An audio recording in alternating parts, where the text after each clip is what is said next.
Yes, hi. So this is part two of my response to Bman. Um, Again, like getting out of narcissism is more about biohacking than anything else. And the reason for that is because the narcissist has put you so far into the sympathetic state, the state of sympathetic dominance, like the sort of nervous system that we used in early life, or I mean early evolution, to get away from bears and wolves and tigers. That is the nervous system that is in high gear in you right now.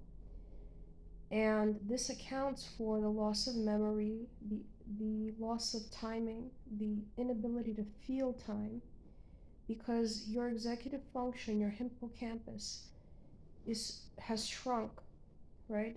The areas of the brain that are responsible for planning, for comprehending the context, the social context in a constructive way, in understanding that tomorrow is another day. All of this kind of high order functioning has been offline, and it's not your fault really, because the narcissist has intentionally put you into this state of hyperarousal. A lot of the time, if you have a parent of an, if you have a narcissistic parent, you are so primed from early childhood to think of their behavior as being acceptable because society has told you that you need to listen to this uh, purveyor of sympathetic dominance called your mother or father, that it's very unlikely in adulthood that you're not going to enter these sorts of relationships, um, because it's almost like a default for you. If your nervous system has been defaulted to be in the red zone and to accept certain behaviors that put you in the red zone, the probability that you will be in the red zone in adulthood is very high. So you have to make a conscientious effort to get yourself out of that red zone. It has to be a decision that you make for yourself. And I can't emphasize this enough. The people around you have nothing to do with this. This is for you, okay? Recovery is for you because the people have failed you miserably.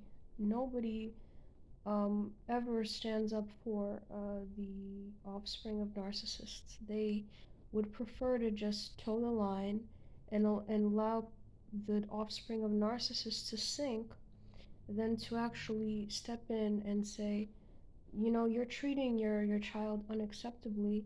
What the hell are you doing? Within my entire life, about five people, I could count them on one hand, have actually pulled me aside and said, you know what, you should rethink, this this toxic bond that you're forming uh, with the narcissist because it's going to affect you.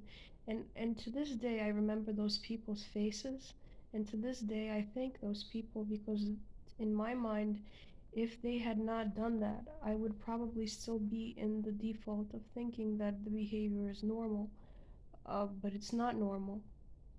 And the truth of the matter is, you're not doing this for other people, you're doing this for your own health. Because sympathetic dominance and being in the red zone carries with it the possibility of chronic disease, MS, cancer, um, arth- extreme, ALS, these nervous system disorders that come from being in constant hyperarousal and constant fight and flight. So, in other words, the narcissist literally makes you physically ill. And this is why I don't recommend people get over their disgust of narcissists, because it's almost like being infected by a rat. Imagine if a rat nipped you on the ankle and you almost lost your leg. You developed gangrene. You were sick for 2 weeks. Of course, you're going to have a phobia of rats because that's an adaptive response that your brain has developed, saying that this is very toxic. You shouldn't be around rats. And the same goes for narcissists. People that pathologize the the survivors of narcissism don't know what the fuck they're talking about. Excuse me for my language, because narcissists are a threat to everybody. Narcissists um, may be less threatening to certain people, but narcissists are pathological sadists. And if they are given the opportunity to prey on you, they will. It doesn't matter how high your social station is. I don't care if you're, you know, the the lead, like the good example is Dr. Fauci. Like, if you've been following the news, he's incredibly intelligent. He's a seasoned veteran in his profession. He knows about disease control. And yet, Donald Trump tried to undermine his expertise. This is a very good example. And he handled it very well. The way he handled Donald Trump's criticism was very well. But you see how, if he was of a lesser station, right, he would have been fired, or he would have, incurred some sort of, he would be discredited in some way. And narcissists undermine everybody. It's not just their primary victims or their targets. Narcissists are pathological, they're sadistic, and they don't belong in the general population. Unfortunately, we live in a world which is accepting of them for various reasons, and a lot of our media conditions us to accept them and to see them as being something other than what they are. And the fact that you have a adaptive response to being around them is a good thing, because if you're around them, there is the potential for them to screw you. It's just the way it is. It's their default personality. So you don't have to get rid of the adaptive response that you have. You just need to go into the green zone as far as your nervous system goes, so that you see something outside of the threats that they've inculcated into your physiology, okay? So that you can digress from being in the red zone. And it's a health issue, because I have personally met people on this forum that have gotten cancer as a result of dating a narcissist for too long.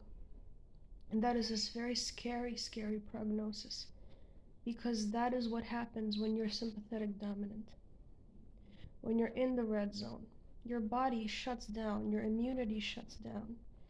You have a higher risk for autoimmune disease. So it's not even an issue of mental health as much as it's an issue of physical health. And mental health is directly linked to physical health. And that is one of the things that I've learned since coming out of narcissism, is that there's a definite body-mind connection. If you don't look after your body, the narcissist wants you to be mentally ill. They want you to have anxiety. They want you to be phobic. They want you to be depressed. They want you to be schizophrenic.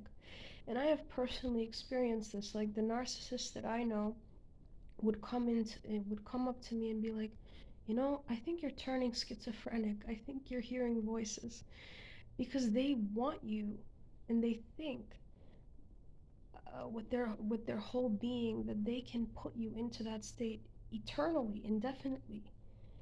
And so it's up to you. This is what I want to really hone in on. It's up to you to change the course. Okay? It's really up to you. Because it's like if somebody infected you with something, it's like if somebody poisoned you, you need to get unpoisoned. Nobody's going to do it for you.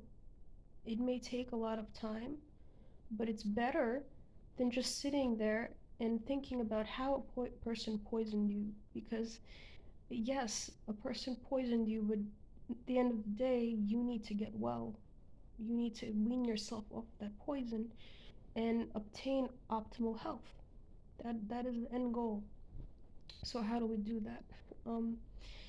My suggestion is, in the early stages, to get your brain through nutrition and supplementation to a place where there's less stress hormones coursing through your body, there's less cortisol. You need to heal your adrenal glands. You need to heal the wear and tear that this relationship has created on your body. You do that by taking supplements, right? Take supplements that increase the rate of neurogenesis, or the rate of formation of new brain cells in your brain. Uh, you could take lithium orotate. It's a mood stabilizer, and it's also it increases the rate of neurogenesis. Lion's mane is another very good mushroom supplement that you could take that increases the rate of neurogenesis in the brain. When you increase the formation of new brain cells, your frontal lobe gets online faster, your hippocampus grows faster. Um, Start taking adaptogenic um, supplements like ashwagandha. Of course, I don't take all of these. I've sort of tailor made my own protocol for my own needs, but any adaptogens are um, supplements that heal the adrenal function, like ashwagandha, Bacopa monnieri is another one of them. Um, Schizandra, uh, Rhodiola rosea, that's a really good one. I take Rhodiola rosea. All of these adaptogens, they will heal the adrenal gland that has been torn down by narcissism. Um, Fish oil, it heals traumatic brain injuries. What you've suffered is nothing short of a traumatic brain injury, because if narcissism changes the structure and function of your brain, then that is a brain injury. That is an internal injury that you've sustained as a result of being in this relationship for as long as you have been. Um, so fish oil has been known to cure even people that have been in car accidents and have sustained physical injuries to the brain. Fish oil will heal those that tissues, the tissues in the brain that are damaged. So that will repair your frontal lobe. That will repair your hippocampus over time. Um, what else? There's lots of supplements that you could take. You need to take a multivitamin. You need to take magnesium. Magnesium does wonders for the stress system. It takes care of the wear and tear that chronic stress puts on the body. And these supplements, actually, magnesium works synergistically with lithium. So if you take lithium and you take magnesium at the same time, it amplifies the effect. So lithium amplifies the effect of magnesium in the body, and magnesium amplifies the effect of lithium. One thing I haven't tried and I'm planning to try is to take zinc, because zinc reduces the amount of copper in your body, and sympathetic dominance increases the amount of copper in your body, so it detoxifies copper out of your body. Um, Another thing you want to consider is maybe taking out caffeine entirely. And this is very hard for me because I'm a huge coffee fiend. Um, Taking out caffeine, taking out sugar, these are stimulants that are going to undermine, you going into that green zone. So, these are the things you have to do, and it's not hard in the beginning to just take supplements and seeing a change, getting out there, starting to exercise. For example, I started to do dog walking, and that increases hippocampal activity and working memory. The fact that I need to memorize addresses, I need to memorize routes, I need to know They did a study on cab drivers, for example, and their hippocampus is larger than the average person's because they need to memorize addresses, they need to memorize directions, they need to memorize certain areas on maps, and that is all that increases the volume of the hippocampus and working memory and executive function over time. Um, Exercise is very important. The fact that I walk dogs for prolonged periods of time is very beneficial for neurogenesis, for the creation of new brain cells and new brain tissues. Um, Sitting at a desk all day, surrounded by narcissists, is not going to get you out of the red zone. But walking dogs stimulates the parasympathetic nervous system, the green zone again. It puts you into a pro social mind frame. It elevates your mood. It releases the love hormone oxytocin, which makes you more trusting of people. So get dogs into your life, get animals into your life. They will start to normalize, uh, your ability to socialize with humans because everything happens on a hormonal level. So when you're surrounded with love, with unconditional love from dogs, for example, you will see the good in people because that trust hormone is going to come back into your system and flood your system. Um, and There's lots and lots of other supplements that I could list. Many, many, many. But do your own research. You want to look for supplements that dampen the stress response, lower the baseline stress level, um, so that your frontal lobe has the ability to go back online. Because if you don't dampen the stress response and get out of the red zone, your frontal lobe will never go back online, and you will keep feeling exactly as how you feel. Doesn't matter how much you know about narcissism, because that is all cognitive. And this is a physiological process that you're trying to correct. You're trying to get yourself out of the red zone so that you don't end up with diseases. And I got to a point where I literally could not read a computer screen. That's how damaged my frontal lobe was. And now it's perfectly fine. I can navigate maps very fast. I can read much more than I used to read. I can do new things, and I don't have any kind of stress about doing new things. Um, your brain can improve. Your brain is a plastic organ. Your nervous system is a plastic organ, and it's counterproductive to not think that. You can achieve like optimal functioning even after narcissism. You have to think of your brain as clay, and now you have the power to mold your brain. And now that you're away from these toxic individuals that want to keep activating that primitive nervous system that you have been in for a long time, it's why it's important to detox from all sorts of exploitative people. You cannot afford to be surrounded by them because when you're surrounded by them, they undermine your recovery. They undermine the ability of your nervous system to bounce back, to go into that rest, digest, reproduce mode.